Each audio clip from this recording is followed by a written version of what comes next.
Hello everyone, welcome to Students Focus. ഇന്ന് നമ്മൾ നോക്കാൻ പോകുന്നത് ഡോക്ട്രിൻ ഓഫ് ഇൻഡോർ മാനേജ്മെൻറ്റിൻ്റെ എക്സെപ്ഷൻസ് എന്തൊക്കെയാണെന്നാണ്. ഇത് ഇമ്പോർട്ടൻറ്റ് ടോപ്പിക്കാണ്.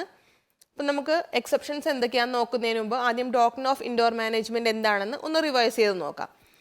തേർഡ് പാർട്ടീസ് ഒരു കമ്പനിയായിട്ട് ഡീൽ ചെയ്യുന്ന സമയത്ത് ആ തേർഡ് പാർട്ടീസിനെ പ്രൊട്ടക്റ്റ് ചെയ്യാൻ വേണ്ടിയുള്ളതാണ് ഡോക്ട്രിൻ ഓഫ് ഇൻഡോർ മാനേജ്മെൻറ്റ്. ഒരു കോൺട്രാക്റ്റിൽ എൻ്റർ ചെയ്യുമ്പോൾ തേർഡ് പാർട്ടി ഒരു കമ്പനിയായിട്ട് ഒരു കോൺട്രാക്റ്റിൽ എൻ്റർ ചെയ്യുന്ന സമയത്ത് കമ്പനിയുടെ internal matters third party enquiry ചെയ്യേണ്ട കാര്യമില്ല.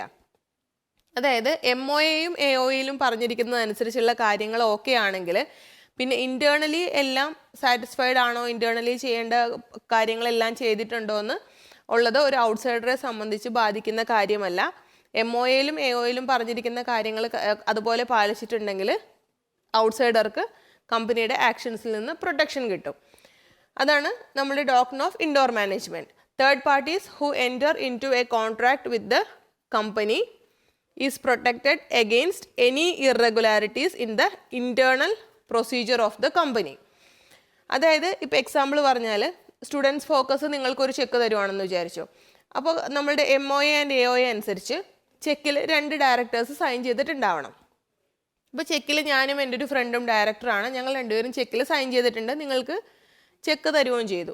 അത് കഴിഞ്ഞിട്ട് പിന്നെ പറയുവാണ് അത് ഞങ്ങളെ രണ്ടുപേരെയും, അതായത് എന്നെയും ഫ്രണ്ടിനെയും അപ്പോയിൻറ്റ് ചെയ്തത് പ്രോപ്പർ ചാനലിലൂടെ ആയിരുന്നില്ല, അതുകൊണ്ട് ഞങ്ങൾ സൈൻ ചെയ്ത ചെക്കിന് അത്ര വാലിഡിറ്റി ഇല്ല, അതുകൊണ്ട് ഞങ്ങൾ ആ ചെക്കിന് എഗെയിൻസ്റ്റുള്ള പറഞ്ഞിരിക്കുന്ന പേയ്മെൻറ്റ് തരില്ല എന്ന് പറഞ്ഞാൽ നമ്മളുടെ ഡോക്ട്രിൻ ഓഫ് ഇൻഡോർ മാനേജ്മെൻറ്റ് അത് സമ്മതിക്കുമോ? സമ്മതിക്കില്ല. കാരണം ഇൻറ്റേർണലി ഞങ്ങളെ പ്രോപ്പർ ചാനലിലാണോ അപ്പോയിൻറ്റ് ചെയ്തത് അല്ല എന്നുള്ളതൊക്കെ പുറത്തുള്ള ഒരാൾക്ക്, ഒരു ഔട്ട്സൈഡർക്ക് അറിയേണ്ട കാര്യമില്ല. ഔട്ട്സൈഡർ നോക്കുമ്പോൾ MOA ആൻഡ് AOAയിൽ പറഞ്ഞിരിക്കുന്നത് എന്താണ്? 2 ഡയറക്ടേഴ്സ് ചെക്കിൽ സൈൻ ചെയ്തിരിക്കണം, എന്നാലേ ചെക്ക് വാലിഡ് ആവുള്ളൂ. നിങ്ങൾക്ക് തന്ന ചെക്കിൽ 2 ഡയറക്ടേഴ്സ് സൈൻ ചെയ്തിട്ടുണ്ട്, സോ ചെക്ക് വാലിഡ് ആണ്. അത് തന്നെയാണ് ഡോക്ട്രിൻ ഓഫ് ഇൻഡോർ മാനേജ്മെൻറ്റിൽ പറഞ്ഞിരിക്കുന്നത്. Third parties cannot find out internal irregularities that takes place in A company. So the company will be liable for any loss suffered by the third parties due to these irregularities. ഈ irregularity ഉണ്ട്, അത് internally എന്തെങ്കിലും പ്രശ്നം ഉണ്ടെന്നൊക്കെ പറഞ്ഞ് third പാർട്ടിക്ക് ഒരു loss ഉണ്ടായാൽ അത് തരില്ല, അത് നിങ്ങൾ ശ്രദ്ധിക്കേണ്ടതായിരുന്നു എന്നൊന്നും പറയാൻ പറ്റില്ല. കാരണം നമ്മൾ ഡോക്ട്രിൻ ഓഫ് കൺസ്ട്രക്റ്റീവ് നോട്ടീസിൽ എന്താണ് പഠിച്ചത്? ഡോക്ട്രിൻ ഓഫ് കൺസ്ട്രക്റ്റീവ് നോട്ടീസ് പറയുന്നത് എന്താണ്? MOA AOA അതെല്ലാം പബ്ലിക് ഡോക്യുമെൻ്റ് ആണ്. അപ്പോൾ നിങ്ങൾ കമ്പനിയായിട്ട് എന്തെങ്കിലും കോൺട്രാക്റ്റിന് വരുമ്പോൾ നിങ്ങൾ പബ്ലിക് ഡോക്യുമെൻ്റ് ഒക്കെ ഓപ്പൺ ഡോക്യുമെൻ്റ് ആണ്, പബ്ലിക് ഡോക്യുമെൻ്റ് ആണ്. സോ നിങ്ങളതൊക്കെ മനസ്സിലാക്കി പഠിച്ച് എല്ലാം കൃത്യമായിട്ട് പഠിച്ചിട്ട് വേണം വരാൻ, വായിച്ച് മനസ്സിലാക്കി അതിൻ്റെ മീനിങ് ഒക്കെ മനസ്സിലാക്കിയിട്ട് വേണം വരാൻ. അതല്ലെങ്കിൽ കമ്പനി ഒന്നിനും ഉത്തരവാദികളല്ല എന്നാണ് നമ്മുടെ ഡോക്ട്രിൻ ഓഫ് കൺസ്ട്രക്റ്റീവ് നോട്ടീസ് പറഞ്ഞിരുന്നത്. പക്ഷേ ഈ കേസിൽ MOA ആൻഡ് AOA പറഞ്ഞതനുസരിച്ചുള്ള കാര്യങ്ങൾ, ഇപ്പോൾ നമ്മൾ തൊട്ട് മുമ്പ് പറഞ്ഞ എക്സാമ്പിളിൽ MOAയും AOAയും പറഞ്ഞതനുസരിച്ചുള്ള കാര്യങ്ങൾ ചെയ്തിട്ടുണ്ട്, 2 ഡയറക്ടേഴ്സ് സൈൻ ചെയ്തിട്ടുണ്ട്. ഇൻറ്റേർണലി അവരെ എങ്ങനെ അപ്പോയിൻറ്റ് ചെയ്തു, പ്രോപ്പറായിട്ടാണോ അപ്പോയിൻറ്റ് ചെയ്തത് ഇല്ല എന്നുള്ള കാര്യമൊന്നും ഔട്ട്സൈഡർ നോക്കേണ്ട കാര്യമില്ല. അതാണ് നമ്മുടെ ഡോക്ട്രിൻ ഓഫ് ഇൻഡോർ മാനേജ്മെൻറ്റ്. ഇത് നമ്മൾ ഇതിന് മുമ്പത്തെ വീഡിയോയിൽ ഓൾറെഡി ഡിസ്കസ് ചെയ്തതാണ്. പിന്നെ എക്സെപ്ഷൻസ് പറയുമ്പോൾ നിങ്ങൾക്ക് കുറച്ചും കൂടെ നന്നായിട്ട് പെട്ടെന്ന് മനസ്സിലാവാൻ വേണ്ടി ഞാനത് ഒന്നും കൂടെ റിവൈസ് ചെയ്തതാണ്. അപ്പോൾ നമ്മൾക്കിനി എക്സെപ്ഷൻസ് എന്തൊക്കെയാണെന്ന് നോക്കാം. First one, actual or constructive knowledge of irregularity. ആ ഇറഗുലാരിറ്റിയെ പറ്റി ഇൻറ്റേർണലി ചെയ്യേണ്ട കാര്യം കൃത്യമായിട്ട് ചെയ്തിട്ടില്ല എന്നെനിക്കറിയായിരുന്നു, എന്നിട്ടും ഞാനത് പിന്നെയും പോയി ചെയ്യുവാണെന്ന് വിചാരിച്ചു. എന്തെങ്കിലും ഒരു കാര്യം ചെയ്യുന്നതിന് മുമ്പ് ഇന്നൊരു ആക്ഷൻ ചെയ്യണമായിരുന്നു, ആ ആക്ഷൻ ചെയ്തിട്ടില്ല എന്നെനിക്കറിയാം, എന്നിട്ടും ഞാൻ ആ കാര്യം ചെയ്തിട്ട് പിന്നെ എനിക്ക് അങ്ങനെ അത് ചെയ്തത് ശരിയായില്ല, അതുകൊണ്ട് എനിക്ക് ഈ ആക്ട് അനുസരിച്ച് അല്ലെങ്കിൽ ഈ ഡോക്ട്രിൻ അനുസരിച്ചുള്ള പ്രൊട്ടക്ഷൻ എനിക്ക് വേണമെന്ന് പറഞ്ഞാൽ കോടതി എന്ത് പറയും? പോയി പണി നോക്കാൻ പറയും. അതാണ് ഫസ്റ്റ് വൺ, നമ്മുടെ actual or constructive knowledge of irregularity. The rule does not protect any person when the person dealing with the company. അതായത് അഫക്റ്റഡ് പേഴ്സൺ എന്തെങ്കിലും ലോസോ പ്രോബ്ലം എന്തെങ്കിലും ഉണ്ടാകുമ്പോഴാണല്ലോ നമ്മൾ അതിനെതിരെ ലീഗലി പോകുന്നത്. അപ്പോൾ ആ അഫക്റ്റഡ് പേഴ്സൺ അല്ലെങ്കിൽ കമ്പനിയായിട്ട് ഡീൽ ചെയ്യുന്ന ആ person has actual or constructive notice of the irregularity. പുള്ളിക്ക് അറിയായിരുന്നു, ആ ഡീൽ ചെയ്യുന്ന ആൾക്ക് കൃത്യമായിട്ട് അറിയായിരുന്നു, ഇതിന് ഇറഗുലാരിറ്റിയെ പറ്റിയുള്ള നോളജ് ഉണ്ടായിരുന്നു, എന്നിട്ടുമാണ് ആ ആക്ഷൻ ചെയ്തതെങ്കിൽ അഫക്റ്റഡ് പേഴ്സണ് ഒരു ബെനിഫിറ്റും ഒരു പ്രൊട്ടക്ഷനും കിട്ടില്ല, നമ്മുടെ ഡോക്ട്രിൻ ഓഫ് ഇൻഡോർ മാനേജ്മെൻറ്റ് അനുസരിച്ചുള്ള. അതിൻ്റെ ഫേമസ് കേസ് ലോ ആണ് Howard versus Patent Ivory Manufacturing Company. നമുക്കതിൻ്റെ എന്താണ് ഫാക്ട്സ് നോക്കാം. കമ്പനിയുടെ ആർട്ടിക്കിൾസിൽ ഡയറക്ടേഴ്സിനെ എംപവർ ചെയ്തിട്ടുണ്ടായിരുന്നത്. ഡയറക്ടേഴ്സിന് 1000 pounds വരെ ബോറോ ചെയ്യാൻ പറ്റും. പുറത്തുനിന്ന് ലോൺ എടുക്കുകയോ അല്ലെങ്കിൽ ഡയറക്ടേഴ്സ് ലോൺ എടുക്കുകയോ ചെയ്യണമെങ്കിൽ 1000 pounds വരെ ഡയറക്ടേഴ്സിന് ലോൺ എടുക്കാനുള്ള അധികാരമുണ്ട്. അങ്ങനെയാണ് ആർട്ടിക്കിൾസിൽ പറഞ്ഞിരുന്നത്. 1000 pounds മേളിൽ ഇവർ ലോൺ എടുക്കണമെങ്കിൽ ഇവർ ജനറൽ മീറ്റിംഗ് കൂടിയിട്ട് ആ ജനറൽ മീറ്റിങ്ങിൽ റെസൊല്യൂഷൻ പാസ്സാക്കണം. അതായത് ജനറൽ മീറ്റിങ്ങിൽ അവർ കൺസെൻറ്റ് എടുക്കണം, റെസൊല്യൂഷൻ പാസ്സാക്കണം. പക്ഷേ അപ്പോൾ അതിന് ഡയറക്ടേഴ്സിന് അറിയാമല്ലോ അങ്ങനെയാണ് ചെയ്യേണ്ടതെന്നൊക്കെ. പക്ഷേ റെസൊല്യൂഷൻ പാസ്സാക്കാതെ അതിലെ ഡയറക്ടേഴ്സ് മറ്റൊരു ഡയറക്ടറുടെ കയ്യിൽ നിന്ന് 3500 pound ലോണായിട്ട് എടുക്കുന്നു. എന്നിട്ട് ഡിബഞ്ചറൊക്കെ ഇഷ്യൂ ചെയ്യുന്നു. അപ്പോൾ 1000 pounds മാത്രമേ എടുക്കാൻ ഇവർക്ക് അധികാരം കൊടുത്തിട്ടുള്ളൂ MOA ആൻഡ് AOA അനുസരിച്ച്. പക്ഷേ ഇവർ എത്രയാണ് എടുത്തത്? 3500 pounds ആണ് ഇവർ ലോണായിട്ട് എടുത്തത്. അപ്പോൾ നമ്മളുടെ കോർട്ട് എന്താ പറഞ്ഞത്? കമ്പനിക്ക് അതിനൊരു ബാധ്യതയില്ല. കമ്പനിക്ക് ആകെ 1000 pounds കൊടുക്കാൻ മാത്രമേ ലയബിലിറ്റി ഉള്ളൂ. കാരണം കമ്പനിയുടെ ഡോക്യുമെൻ്റ് അനുസരിച്ച് കമ്പനി 1000 pounds മാത്രമേ ലോൺ എടുക്കാൻ അധികാരം കൊടുത്തിട്ടുള്ളൂ. സോ ആ എമൗണ്ടിന് മാത്രമേ ബാധ്യതയുള്ളൂ. എന്തുകൊണ്ടാണ്? The directors could not defend the issue of debentures to themselves. കാരണം ഈ ആക്ടിവിറ്റി ചെയ്തതാരാണ്? ഡയറക്ടേഴ്സ് തന്നെയാണ്.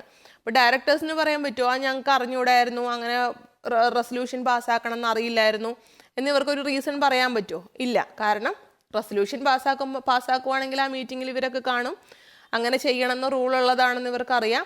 ആർട്ടിക്കിൾസ് ആൻഡ്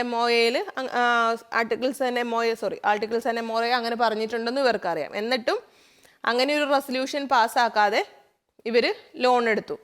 അപ്പോൾ അതിന് എന്താ ചെയ്യണ്ടേ? അപ്പോൾ ഇവർക്കത് അറിഞ്ഞുകൊണ്ടാണ് ഇവർ ആ തെറ്റ് ചെയ്തിരിക്കുന്നത്. അപ്പോൾ നമ്മുടെ ഈ ആക്ടിൻ്റെ പ്രൊട്ടക്ഷൻ ഈ ഡോക്ടറിൻ്റെ പ്രൊട്ടക്ഷൻ അവർക്ക് കിട്ടുന്നില്ല. Since the directors knew that the resolution was not passed they could not claim protection under the Turquand's rule അനുസരിച്ച്, അതായത് ഡോക്ടർ ഓഫ് ഇൻഡോർ മാനേജ്മെൻറ്റിൻ്റെ റൂൾ അനുസരിച്ച് അവർക്ക് പ്രൊട്ടക്ഷൻ ക്ലെയിം ചെയ്യാൻ സാധിക്കില്ല. കാരണം കോടതി ചോദിക്കുന്നത് എന്താ? നിങ്ങൾ ഡയറക്ടേഴ്സാണ്, നിങ്ങൾക്ക് അറിയില്ലെങ്കിൽ പിന്നെ ആർക്കാ കമ്പനിയുടെ കാര്യങ്ങൾ അറിയാൻ പറ്റുന്നത്? സോ നിങ്ങൾക്ക് കമ്പനിയുടെ കാര്യം അറിയാം, അറിഞ്ഞുകൊണ്ട് നിങ്ങളത് ചെയ്തതാണ്. അതുകൊണ്ട് നമ്മളുടെ കമ്പനി 1000 pounds വരെ പേ ചെയ്യും, അതിൽ കൂടുതലുള്ള എമൗണ്ടിനൊന്നും കമ്പനി പേ ചെയ്യാൻ ബാധ്യസ്ഥരല്ല. അതാണ് നമ്മളുടെ ഫസ്റ്റ് എക്സെപ്ഷൻ്റെ കേസ്. ഇനി നമ്മൾ സെക്കൻഡ് വൺ നോക്കാൻ പോകുന്നത് സസ്പീഷൻ ഓഫ് ഇറഗുലാരിറ്റി. ഏതെങ്കിലും കേസിൽ നമ്മൾക്ക് ആ ആക്ടിവിറ്റി അല്ലെങ്കിൽ ആ കോൺട്രാക്റ്റ് കൃത്യമായിട്ടാണോ നടക്കുന്നതെന്ന് നമുക്കൊരു സംശയം ഉണ്ടെങ്കിൽ, അല്ലെങ്കിൽ അത് കൃത്യമായിട്ടല്ല നടക്കുന്നതെന്നൊരു തോന്നലുണ്ടെങ്കിൽ നമ്മൾ ആ തോന്നൽ മാറ്റാനുള്ള പ്രോപ്പർ കാര്യങ്ങൾ നമ്മൾ എൻക്വയറി ചെയ്തിരിക്കണം. അതാണ് സസ്പീഷൻ ഓഫ് ഇറഗുലാരിറ്റി. അതിന് if any person dealing with the company ഈ suspicious about the circumstances of the contract, ആ കോൺട്രാക്റ്റിൽ എൻ്റർ ചെയ്യപ്പെടുന്ന ആ സർക്കംസ്റ്റാൻസസ് വെച്ച് അല്ലെങ്കിൽ അതിൽ നടക്കുന്ന എന്തെങ്കിലും കാര്യങ്ങൾ വെച്ചിട്ട് ആ കോൺട്രാക്റ്റിൽ എൻ്റർ ചെയ്യുന്ന ഒരാൾക്ക് ഒരു സംശയം വരുവാണ്, ഇത് പ്രോപ്പറായിട്ടാണോ നടക്കുന്നത്, ഇതിൽ പറഞ്ഞിരിക്കുന്ന പേപ്പേഴ്സ് കാര്യങ്ങളെല്ലാം കറക്റ്റാണോ, അങ്ങനെ എന്തെങ്കിലും ഡൗട്ട് വന്നാൽ എന്ത് ചെയ്യണം? Then he shall enquire into it. അത് കറക്റ്റായിട്ട് അതിൻ്റെ കാര്യങ്ങൾ എൻക്വയർ ചെയ്യണം. If he fails to enquire he cannot rely on this rule. അത് കൃത്യമായിട്ട് എൻക്വയർ ചെയ്യേണ്ട കാര്യം എൻക്വയർ ചെയ്യാതെ എന്തെങ്കിലും കുഴിയിൽ പോയി ചാടിയിട്ട് പിന്നെ ആ റൂൾ ഇങ്ങനെയാണ്, ഇൻഡോർ മാനേജ്മെൻറ്റ് ഔട്ട്സൈഡേഴ്സിനെ പ്രൊട്ടക്ട് ചെയ്യും, അതുകൊണ്ട് എന്നെ പ്രൊട്ടക്ട് ചെയ്യണം എന്ന് പറഞ്ഞിട്ട് കാര്യമില്ല. The doctrine in no way rewards those who behave negligently. നെഗ്ലിജൻ്റായിട്ട് കൃത്യമായിട്ട് എൻക്വയർ ചെയ്യേണ്ട കാര്യങ്ങൾ എൻക്വയർ ചെയ്യാതെ നെഗ്ലിജൻ്റായിട്ട് ആക്ട് ചെയ്യുന്നവരെ നമ്മുടെ ഡോക്ട്രിൻ പ്രൊട്ടക്ട് ചെയ്യുന്നില്ല. അതിന് നമ്മൾ പറയുകയാണെങ്കിൽ the transaction is unusual or not in the ordinary course of business, it is the duty of the outsider to make necessary enquiry. അത് ഔട്ട്സൈഡർ ഡ്യൂട്ടിയാണ്. എന്തെങ്കിലും സസ്പീഷൻ ഉണ്ടെങ്കിൽ, എന്തെങ്കിലും സംശയം തോന്നുവാണെങ്കിൽ ആ സംശയം മാറ്റാനുള്ള കൃത്യമായ കാര്യങ്ങൾ എൻക്വയറി ചെയ്യുക. ആ സംശയം മാറ്റിയിട്ട് മാത്രം കോൺട്രാക്റ്റിൽ എൻ്റർ ചെയ്യുക. ഇപ്പോൾ എക്സാമ്പിൾ ഞാൻ നിങ്ങളുടെ അടുത്ത് പറയുകയാണ്, എൻ്റെ ഫ്രണ്ടിൻ്റെ പേരിൽ ഒരു 10 സെൻറ്റ് സ്ഥലമുണ്ട്, ഞാൻ ആ സ്ഥലം ഞാൻ സൈൻ ചെയ്ത് നിങ്ങൾക്ക് തന്നേക്കാം എന്ന് ഞാൻ നിങ്ങളുടെ അടുത്ത് പറയുമ്പോൾ നിങ്ങളുടെ റെസ്പോൺസിബിലിറ്റിയാണ് ഫ്രണ്ടിൻ്റെ സ്ഥലം വിൽക്കാനായിട്ട് എനിക്ക് അതോറിറ്റി ഉണ്ടോ, എനിക്ക് പവർ ഓഫ് അറ്റോർണി ഉണ്ടോ എന്ന് നോക്കേണ്ടത് നിങ്ങളാണ്. അതല്ലാതെ നിങ്ങൾക്ക് പിന്നെ ചതി പറ്റിക്കഴിഞ്ഞിട്ട് പിന്നെ നിങ്ങളത് ഞങ്ങൾ അങ്ങനെ ഓർത്തു ഞങ്ങൾക്ക് ഈ ഡോക്ടറിൻ്റെ അണ്ടറിൽ പ്രൊട്ടക്ഷൻ തരണം എന്ന് പറഞ്ഞിട്ട് കാര്യമുണ്ടോ? ഇല്ല. അതൊരു സിമ്പിൾ ലോജിക്കാണ്. സിമ്പിൾ ഒരു നിങ്ങൾക്ക് സംശയം തോന്നുന്നു, ഞാൻ നിങ്ങളോട് പറയുന്നത് എൻ്റെ ഫ്രണ്ടിൻ്റെ സ്ഥലം ഞാൻ നിങ്ങൾക്ക് വിൽക്കാം എന്ന് പറയുമ്പോൾ നിങ്ങൾക്ക് തോന്നൂല എൻ്റെ ഫ്രണ്ടിൻ്റെ സ്ഥലം എങ്ങനെ ഞാൻ നിങ്ങൾക്ക് വിൽക്കുന്നത്, അപ്പോൾ അതിന് എനിക്ക് അതോറിറ്റി ഉണ്ടോ? അപ്പോൾ നിങ്ങൾക്ക് സംശയം തോന്നും. അപ്പോൾ നിങ്ങൾ എന്ത് ചോദിക്കണം എന്നോട്? പവർ ഓഫ് അറ്റോർണി ചോദിക്കണം. കാരണം ഫ്രണ്ട് എനിക്ക് പവർ ഓഫ് അറ്റോർണി തന്നിട്ടുണ്ടെങ്കിലുള്ള എൻ്റെ ഫ്രണ്ടിൻ്റെ പേര് കിടക്കുന്ന സ്ഥലം നിങ്ങൾക്ക് സെല്ല് ചെയ്യാനായിട്ട് സാധിക്കുള്ളൂ. പവർ ഓഫ് അറ്റോർണി ചോദിക്കേണ്ടത് നിങ്ങളുടെ റെസ്പോൺസിബിലിറ്റിയാണ്. അപ്പം നമ്മൾക്കിനി അതിൻ്റെ കേസ് ലോ നോക്കാം. നിങ്ങൾക്കത് നന്നായിട്ട് ക്ലിയർ ആവും. അതിൻ്റെ കേസ് ലോ വരുന്നത് Anand Bihari Lal versus Dinsha and company. ഇതിൽ എന്താ പറ്റുന്നതെന്ന് വെച്ചാൽ നമ്മളുടെ ഈ അഗ്രീവ്ഡ് പാർട്ടി അല്ലെങ്കിൽ തേർഡ് പാർട്ടി കമ്പനിയുടെ പ്രോപ്പർട്ടി അക്സെപ്റ്റ് ചെയ്യുന്നത് അക്കൗണ്ടൻറ്റിൽ നിന്നാണ്. ഒരു കമ്പനിയുടെ അക്കൗണ്ടൻ്റ് ആണ് ആ കമ്പനിയുടെ പ്രോപ്പർട്ടി ഈ തേർഡ് പാർട്ടിക്ക് രജിസ്റ്റർ ചെയ്ത് കൊടുക്കുന്നത്. ആ കേസിൽ എന്താണ് കോടതി പറഞ്ഞത്? ഈ ട്രാൻസ്ഫർ വോയിഡ് ആണ്. അപ്പോൾ പ്ലെയിൻറ്റിഫ് എന്ത് പറഞ്ഞു? Plaintiff should have acquired. Plaintiff പറഞ്ഞു എനിക്കറിയില്ലായിരുന്നു ഈ അക്കൗണ്ടൻറ്റിന് ഇത് ട്രാൻസ്ഫർ ചെയ്യാനായിട്ട് ഉള്ള റൈറ്റ് ഇല്ല, ട്രാൻസ്ഫർ ചെയ്യാനുള്ള അതോറിറ്റി ഇല്ല എന്ന് എനിക്ക് അറിയില്ലായിരുന്നു, അതുകൊണ്ട് എനിക്ക് റൂളിൽ പ്രൊട്ടക്ഷൻ തരണം, ഈ ഡോക്യുമെൻ്റ് അനുസരിച്ചുള്ള പ്രൊട്ടക്ഷൻ തരണം എന്ന് പറഞ്ഞപ്പോൾ കോടതി എന്താ പറഞ്ഞത്? The plaintiff should have acquired a copy of the power of attorney to confirm the authority of the accountant. അക്കൗണ്ടൻറ്റിന് ഈ പ്രോപ്പർട്ടി, കമ്പനിയുടെ പേരിൽ കിടക്കുന്ന പ്രോപ്പർട്ടി സെല്ല് ചെയ്യാൻ അക്കൗണ്ടൻറ്റിന് പ്രോപ്പർ അതോറിറ്റി ഉണ്ടോ എന്ന് നോക്കാൻ വേണ്ടിയിട്ട് പ്ലെയിൻറ്റിഫ് ചോദിക്കണമായിരുന്നു, അതായത് തേർഡ് പാർട്ടി ചോദിക്കണമായിരുന്നു കോപ്പി, പവർ ഓഫ് അറ്റോർണി, നിങ്ങളുടെ പേരിൽ കമ്പനിയുടെ പ്രോപ്പർട്ടി സെല്ല് ചെയ്യാൻ തന്നിരിക്കുന്ന പവർ ഓഫ് അറ്റോർണിയുടെ ഒരു കോപ്പി തരാമോ എന്ന് ചോദിച്ച് അത് നോക്കി വെരിഫൈ ചെയ്തിട്ട് വേണമായിരുന്നു അതിൽ കോൺട്രാക്റ്റിൽ എൻ്റർ ചെയ്യാൻ വേണ്ടി. അത് നോക്കാതെ കോൺട്രാക്റ്റിൽ എൻ്റർ ചെയ്തു, കുറേ പൈസ അക്കൗണ്ടൻറ്റിന് കൊടുത്തെങ്കിൽ അതിന് കമ്പനി ബാധ്യസ്ഥരാണോ? അല്ല, കാരണം ബേസിക്കായിട്ട് ചെയ്യേണ്ട കാര്യം പോലും ഇദ്ദേഹം ചെയ്തിട്ടില്ല. അപ്പോൾ ഈ പ്രോപ്പർട്ടി ട്രാൻസ്ഫർ ചെയ്യാനായിട്ട് അക്കൗണ്ടൻറ്റിന് അതോറിറ്റി ഉണ്ടോ എന്ന് ചെക്ക് ചെയ്തില്ല. ഇനി നെക്സ്റ്റ് വരുന്നത് നമ്മളുടെ തേർഡ് എക്സെപ്ഷൻ ആണ് ഫോർജറി. എന്തെങ്കിലും കള്ളത്തരോ എന്തെങ്കിലും ചെയ്യുന്ന കൃത്രിമമായിട്ട്, ഇപ്പോൾ എക്സാമ്പിൾ പറഞ്ഞാൽ ഞാൻ നിങ്ങളുടെ സൈനിട്ടൊരു ചെക്ക് കൊടുക്കുന്നു, അപ്പം ഞാൻ എന്താ സിഗ്നേച്ചർ ഫോർജറി ചെയ്ത സിഗ്നേച്ചറാണത്. അപ്പോൾ അതിൻ്റെ റെസ്പോൺസിബിലിറ്റി മുഴുവൻ കമ്പനി നോക്കണം എന്ന് പറഞ്ഞാൽ പറ്റുമോ? പറ്റില്ല. Transactions involving forgery are void ab initio. Forgery involve ചെയ്യുന്ന ട്രാൻസാക്ഷൻ എന്താണ്? വോയിഡ് അബ് ഇനീഷ്യോ ആണ്. ഇനീഷ്യലി തന്നെ അത് വോയിഡ് ആണ്. ബാക്കി കൂടുതൽ ഡീറ്റെയിൽസ് ഒന്നും നമ്മൾ നോക്കേണ്ട കാര്യമില്ല. ഇനീഷ്യലി തന്നെ ആ ട്രാൻസാക്ഷൻ വോയിഡ് ആണ്. അതെന്തുകൊണ്ടാണ്? അതിൽ ഫ്രീ കൺസെൻറ്റ് ഇല്ല എന്നതുകൊണ്ടല്ല, അതിൽ കൺസെൻറ്റേ ഇല്ല എന്നുള്ളത് കൊണ്ടാണ്. Not the absence of free consent but it is the situation of no consent at all. ഇപ്പോൾ നിങ്ങളുടെ സിഗ്നേച്ചർ ഞാൻ കള്ള സൈനിട്ട് ഒരു ചെക്ക് കൊടുക്കുവാണെങ്കിൽ നിങ്ങൾ അറിയുന്നുണ്ടോ? ഇല്ല. അപ്പോൾ നിങ്ങളുടെ ഫ്രീ കൺസെൻറ്റും ഇല്ല, നിങ്ങളുടെ കൺസെൻറ്റും ഇല്ല, ഒന്നുമില്ല. നിങ്ങൾ അറിയാതെയാണ് നിങ്ങളുടെ കള്ള സൈനിട്ട് ചെക്കിൽ കള്ള സൈൻ ഉണ്ടാക്കിയിട്ട് ഞാൻ കൊടുക്കുന്നത്. അപ്പോൾ അതുകൊണ്ട് തന്നെ ഇത് വോയിഡ് അബ് ഇനീഷ്യോ ആണ്, നൾ ആൻഡ് വോയിഡ് ആണ്. ഇനി നമ്മൾക്കതിൻ്റെ കേസ് ലോ നോക്കാം. Ruben versus Great Fingall Consolidated. ഇതിൽ എന്താണ് നമ്മളുടെ കേസിൻ്റെ ഫാക്ട്സ് എന്ന് വെച്ചാൽ, a person was issued a share certificate with common seal of the company. ഒരു ഔട്ട്സൈഡർക്ക്, ഒരാൾക്ക് നമ്മൾ ഷെയർ സർട്ടിഫിക്കറ്റ്, കമ്പനിയുടെ ഷെയർ സർട്ടിഫിക്കറ്റ് ഇഷ്യൂ ചെയ്യുന്നു. ആ ഷെയർ സർട്ടിഫിക്കറ്റിൽ കമ്പനിയുടെ കോമൺ സീലൊക്കെ ഉണ്ട്. ഓക്കെ, കമ്പനിയുടെ signature of 2 directors and the secretary was required for A valid certificate. Certificate valid ആവണമെങ്കിൽ 2 ഡയറക്ടേഴ്സ് അതിൽ സൈൻ ചെയ്തിട്ടുണ്ടാവണം, സെക്രട്ടറിയും സൈൻ ചെയ്തിട്ടുണ്ടാവണം. അതാണ് നമ്മളുടെ റൂള്. അപ്പോൾ ഈ ഡയറക്ടേഴ്സിനെയും സെക്രട്ടറിയൊക്കെ സൈൻ ചെയ്ത് കോമൺ സീലോട് കൂടി ഷെയർ സർട്ടിഫിക്കറ്റ് പാർട്ടിക്ക് ഇഷ്യൂ ചെയ്തു. ഇനി അതിൽ എന്താണ് പ്രോബ്ലം എന്ന് വെച്ചാൽ, നമ്മുടെ സെക്രട്ടറി പുള്ളിയുടെ സൈൻ ഇട്ടു, സെക്രട്ടറിയുടെ സൈൻ സെക്രട്ടറി ഇട്ടു. പിന്നെ ഡയറക്ടേഴ്സിന് വെറുതെ ബുദ്ധിമുട്ടിക്കണ്ടല്ലോ എന്ന് പുള്ളി വിചാരിച്ച് കാണും. അപ്പോൾ ഡയറക്ടേഴ്സിൻ്റെ സൈനും കൂടെ നമ്മളുടെ സെക്രട്ടറി കള്ള സൈൻ ഇട്ടു. സെക്രട്ടറിയുടെ ഓൺ സൈനും ഇട്ടു, ഡയറക്ടേഴ്സിൻ്റെ കള്ള സൈനാണ് ഇട്ടത്. ഡയറക്ടേഴ്സ് ഇത് അറിഞ്ഞിട്ടില്ല, ഡയറക്ടേഴ്സിൻ്റെ കൺസെൻ്റ് ഇല്ല, ഡയറക്ടേഴ്സ് അറിയാതെ അവരുടെ കള്ള സൈൻ ഷെയർ സർട്ടിഫിക്കറ്റിൽ ഇട്ടാണ് കൊടുത്തത്. The person who received the certificate contented that he was not aware of the forgery. അപ്പോൾ ഈ പേഴ്സൺ, നമ്മുടെ ഷെയർ സർട്ടിഫിക്കറ്റ് റിസീവ് ചെയ്ത ആൾ എന്ത് പറഞ്ഞു? എനിക്ക് ഈ ഫോർജറിയെ പറ്റി അറിയില്ലായിരുന്നു, അതുമല്ല എനിക്കിത് അറിയേണ്ട കാര്യമില്ല, കാരണം ഇത് ഇൻറ്റേർണൽ മാറ്റേഴ്സ് ആണ്. അപ്പോൾ കമ്പനിയുടെ ഇൻറ്റേർണൽ മാറ്റേഴ്സ് അല്ലേ ആര് സൈൻ ചെയ്യുന്നു, അല്ലെങ്കിൽ എത്ര പേര് നമ്മളുടെ ഡോക്യുമെൻ്റ് ഷെയർ സർട്ടിഫിക്കറ്റിൽ സൈൻ ചെയ്യണം എന്നുള്ളതൊക്കെ കമ്പനിയുടെ ഇൻറ്റേർണൽ മാറ്റേഴ്സ് ആണ്.